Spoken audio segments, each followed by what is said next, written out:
It's 729 Radio K Pulpit's Get Up and Go breakfast show. And all my years here, this is by far the busiest the studio's ever been. There are people all around. I quite like it, I must be honest. So let me start on the right-hand side here with Charles. Charles, good morning and welcome back. Good morning, Brad. It's good to be back. Wanda, I'm not getting anything on that mic over there, so I'm wondering if you can maybe just help us out. We've got only so many mics and a studio full of people. So, yeah, thanks so much. Charles, good having you back in the studio. Charles is from the Peninsula School Feeding Association. You're very welcome. Good to be here, Brad. Thank you for the opportunity. So I'm sure you're very excited about what's going to be happening on Friday. I just want to touch on that very briefly with the big event. I'm sure you guys are all ready and waiting with much anticipation. Yes, Brad. Sunday is World Food Day, Sunday the 16th, and tomorrow we are celebrating World Food Day for the special activity for children from a school that's on our feeding program. And we're going to be taking them out, collecting them and taking them for days full of activities, just to spoil them a bit. Yeah, much to get excited about. To my left, two lovely ladies who I must say don't have to... You look very nervous. Now, don't be nervous. This is just a conversation. Look, you know everybody in this room. Let's not think about all the people listening. All right, this is... To my left over here, I've got Esther Capito. Esther is the principal at Ubunye Educare Center. You're very welcome. Thank you very much. And it's good to have you. And the lady with the striped shirt sitting in front of me is Primrose Mburwana. You're also very welcome. Thank you very much. I'd like to jump in with you, if I may, Primrose. Now, Primrose is a parent of one of the students at Ubunye. Let's just tell me, let's go for the from a parent's perspective, just being able to send a child. Is it one child, two children at the school?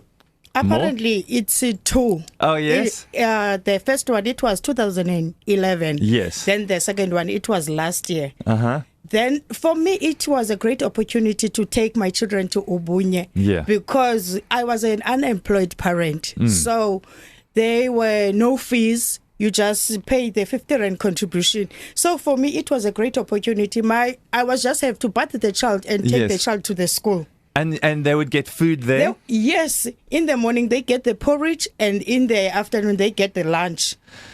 So for me, it was like, wow, my children, I don't have to keep my children at home, so I have to take the children to school because I know they will get the whole nutritional food at school. Primrose, was there a time when your children would have to go to school and they weren't getting a meal? No, never. That's why I took them. Yeah. You see, I said the one, it was in 2011. Yes. Then I took the second one last year. Even the third one, because I have the third child. I will take my child there. And do you have any friends or anybody in your family group that doesn't go to a school that is supported by the feeding scheme, where you've actually heard of people maybe in your community where children are going to school and they're going to school where there's no feeding scheme and they're going hungry? No, not at Danone. Because Danone, we have Sopakama, we have the creches, and we have the Danone Primary. They do have the food scheme. Charles, when you listen to a mom enthusiastically saying, I was unemployed initially and I didn't know, how am I going to get enough food for my family and all the other things that one has to spend money on. And I know if my child's going to Ubunye, they're going to get the meals that they need. That is exactly why you're in existence. Yeah, Ubunye came on board with us during the course of this year. I went to visit the school. It is really in a very, very poor area. Danone is rife with poverty. I was a bit nervous driving through the town, but I discovered if you smile at the people, they smile back.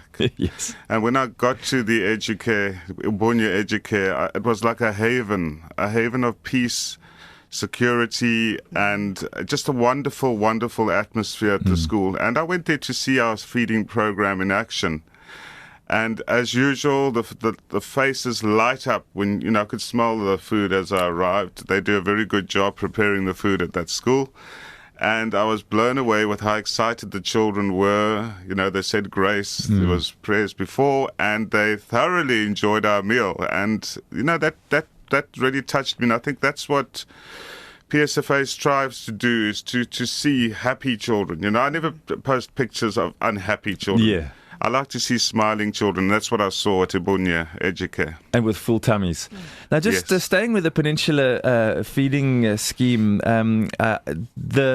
what you do is not just about food. You don't rock up there with a truck and drop off a bag of maize meal. You're not only about the meal, you're also about kitchens, you're also about appliances that need to cook it, and the community stepping in to prepare the food. So it's not just, here's a bag of food, goodbye. It's how can everybody get involved? No, that's what we provide the ingredients for a set menu for a week. We also provide all the equipment, as you said, and the gas stoves, the gas when they need the gas, we supply the gas, as well as all the plates and spoons that the children eat off. And we empower members of the community, usually unemployed parents at each school. We have over 155 schools. Ubunye Educare is one of them. And we make sure that those people get a monthly stipend. It's not a major amount of money, but it's better than they had before. And they're doing something that you can see with these feeding preparers, the people that prepare the food, that they really enjoy what they're doing. And they receive a payment as well from us to ensure that these meals are prepared properly and in the right, that the kids enjoy a really healthy, tasty meal. Yeah, it's so great. It's not just about, and sitting in front of me to my left is Esther Capita. She's the principal at Ubunye Educare. Esther, it's good having you here in the studio with us. First of all, thank you for the wonderful work you do. I'm an incredible supporter of people who get behind education and children and raising the next generation. So bless you for the work that you're doing. Thank you. It's easy when you love children. There you go. Esther, was there ever a point at Ubunye where the feeding scheme was not involved? Yes, we only got involved with the feeding scheme in April this year. So prior to that, we were raising funds to actually give the children a meal. Yeah. When I got there 2 years ago, the children was mainly having bread, and we felt that wasn't like sustainable for them to carry them through the day. Of course. So we did porridge and bread at that stage. But now with the feeding scheme on board, we can give them 2 proper meals. And before the feeding scheme was there, just in terms of the kids, the performance, their behavior, their concentration, it's a challenge when their tummies are empty, right? It is a very big challenge because if the children are hungry, they focus on that hunger. They don't focus in their minds on to do better, like to concentrate on the work that we're giving them. So it is a challenge if the child is hungry. Yeah, and all they're really concerned about is when am I going to eat again? Never mind, what's happening in the classroom, and so you really just not much learning going on. And the changes since the Peninsula Feeding Association has joined, not only to you as the principal watching these things happen, but for the kids and even the community at large. The food that the feeding scheme is providing is very nutritional. So you can see that smiles on the children's faces and even the color in their cheeks. It's because of the vegetables that they're getting. Yeah. And I feel that the children love the food. Yeah. And they don't, like the parents will come and tell me, listen here, Esther, what is happening here at the school? Because sometimes we send bread and the bread comes back. Yes. So the children have that choice and they actually prefer the school's feeding program. Yeah. And just as a school, in terms of almost its popularity in the community, knowing that's the school to go to, because you don't only learn, but you have a full tummy. And I see Primrose, one of the moms, nodding her head here in front of me. Okay. They call us a private school in Dunoon. So they actually, over the primary schools, they choose the Ubunye as their preferred school to send the children.